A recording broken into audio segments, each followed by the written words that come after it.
चलिए दोस्तों, हमारे YouTube चैनल मैथमेटिक्स टिप्स पर आप सभी का स्वागत है। अगर नए हैं तो चैनल को सब्सक्राइब कर लें। और आज का देखते हैं पहला क्वेश्चन। जैसे क्वेश्चन है कि बीपी ने खिलौना 1200 रुपये में ख़रीदा तथा इसकी मरम्मत पर 200 रुपया खर्च किया, तो उसने 1680 रुपये में बेच दिया, तो उसका लाभ प्रतिशत ज्ञात करें। बीपी खिलौना खरीदा है कितने में? 1200 रुपये में। उस पर मरम्मत कितना किया? तो 200 रुपया। जैसे कि हम लोग कोई भी सामान खरीदते हैं, जैसे कि सपोज बाइक खरीदें, बाइक हम लोग 20,000 का खरीदें और उस पर हम लोग खर्चा कर दिया अलग से और 10,000 रुपया, तो उसमें हम लोग के बाइक का जो प्राइस होता है वो बढ़ जाता है। तो इसीलिए अगर ये तो खिलौना खरीदा है कितने में? 1200 रुपया में, और इस पर मरम्मत पर कितना खर्च किया? तो 200 रुपया। तो ये हो गया इसका कॉस्ट प्राइस। कॉस्ट प्राइस कितना होगा इसका? 1400 रुपया। और ये बेचा है कितने में? ये बेचा है कितने में? तो 1680 रुपया में। तो इसको कितना प्रॉफिट हुआ है? तो 280 रुपया। कितने पर हुआ है? तो 1400 पे। हमेशा हम लोग प्रॉफिट या लॉस निकालते हैं सीपी पर। तो कितने पर प्रॉफिट हुआ है? 1400 पर, और गुना में 100।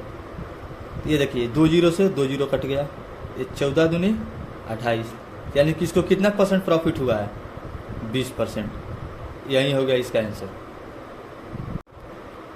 जैसे कि नेक्स्ट क्वेश्चन है, एक वस्तु को 2200 में बेचने पर 10% का लाभ प्राप्त होता है।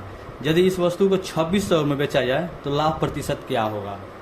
जैसे कि यहाँ पर एसपी दिया हुआ है कितना? यहाँ पर एसपी दिया है 2200 रुपया। जब 2200 में बेचने पर 10% का लाभ प्राप्त होता है, यानी कि जैसे कि 2200 का सामान है, उसमें इसको 10% का लाभ हो रहा है। जैसे कि मान लो कि मेरा 100 रुपये का कोई सामान है और उस पर 10% का लाभ हो रहा है, यानी कि हम लोग 110% का लाभ हो रहा है। तो वैसे ही 2200 में बेचने पर इसको 10% का लाभ हो रहा है, यानी कि इसको कितना प्रॉफिट हो रहा है? 110% का प्रॉफिट हो रहा है। तो इसको फिर क्या बोल रहा है कि उसी वस्तु को 2600 में बेचा जाए तो कितना लाभ प्रतिशत होगा? तो इसी वस्तु को यदि हम लोग 2600 में बेचेंगे तो कितना परसेंट का लाभ होगा?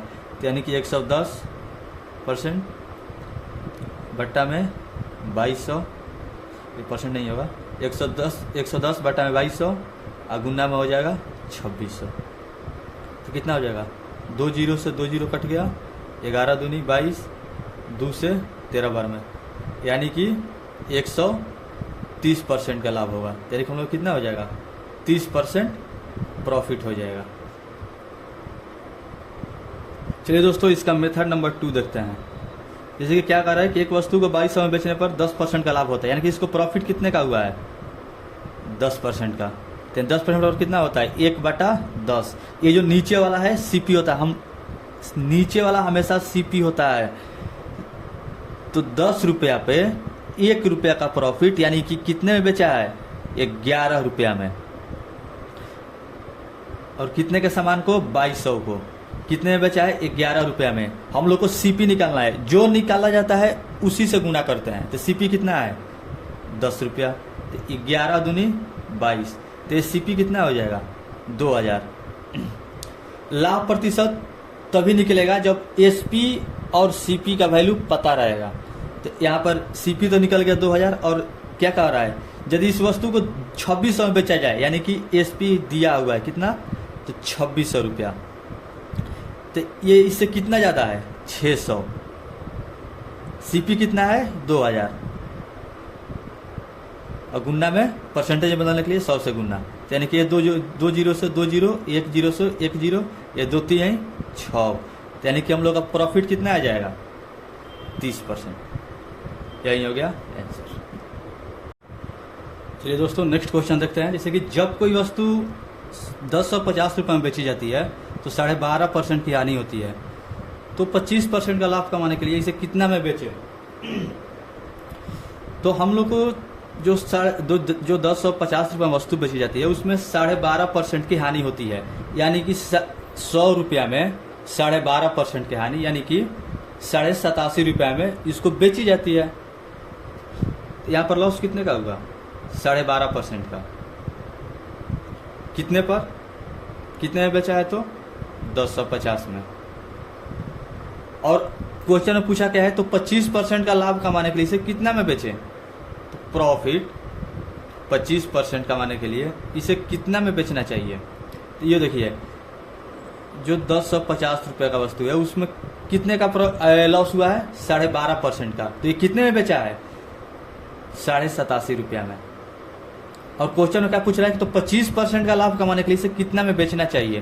तो हम लोग के क्वेश्चन में जो जैसे कि 100 रुपया के सामान पे 25% का लॉस कमाना है, यानी कि 100 रुपया के सामान पे 25% प्रॉफिट कमाना है, तो 125 में बेचना चाहिए इसको। तो 125 से गुना कर देंगे, और यहाँ पर एक दशमलव है, इसको उड़ाएंगे तो यहाँ पर कितना हो जाएगा, 10 से गुना हो जाएगा। तो ये देखिए 25 से जाएगा, 25 हैं 75, और फिर 1 2 5, 25 बचे 125, ये 25 बचे 125, फिर 5 7 35, 7 से एक बार में 7 5 35, 1 0।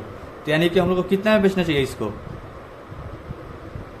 1500 रुपया में। यही हो जाएगा आंसर। जैसे कि इसका और एक मेथड है, जैसे कि आप लोगों को हम कल बताए थे, पिछला क्लास में बताए भी हैं, जब कोई वस्तु को 10.50 से 50 रुपये में बेची जाती है तो 12% की हानि होती है। तो यहाँ पर लॉस कितने का हुआ है, 12.5% का। तो 12.5% का वैल्यू कितना होता है, 1/8। और क्वेश्चन में क्या पूछा है, 25% का लाभ कमाने के लिए, यानी कि प्रॉफिट कितना कमाना है, 25% का। यानी कितना, 25% वैल्यू कितना होता है, 1/4। और देखिए यहाँ पर सीपी और यहाँ पर एसपी लिख दिए।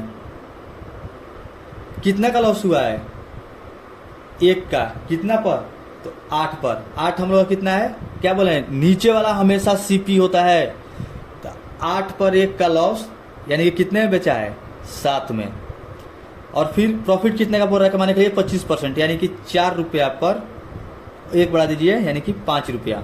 ये अब क्वेश्चन में बोला है कि 8 रुपये के सामान को बेचते हैं, 8 रुपये का सामान को खरीदते हैं तो 7 रुपये में बेचते हैं, यानी कि 12.5% का लॉस होता है। तो 25% प्रॉफिट कमाने के लिए इसे कितना में बेचें। तो देखिए सीपी हमेशा सेम होता है, तो ये 8 में बेचा है तो इसको भी हम लोग 8 करेंगे। सीपी हमेशा सेम होता है, तो इसमें 2 से गुना किए तो इसमें भी 2 से गुना करेंगे। तो अब कितना हो जाएगा, ये भी 8 हो गया, ये तो सीपी सेम हो गया, ये हो गया 10। क्वेश्चन में क्या बोला है कि 1050 रुपया में बेचने पर 12.5% की हानि होती है, यानी कि 7 रुपये की हानि होती है। तो हम लोग को 25% लाभ कमाने के लिए, यानी कि 5 दूनी 10, ये जो 10 रुपया है इस पे लाभ कमाने के लिए कितना में बेचना चाहिए। तो कितना हो जाएगा, 7 एकम 7, 7 5 35, ये 0, तो कितना हो जाएगा, 1500 रुपया। ये हो जाएगा आंसर।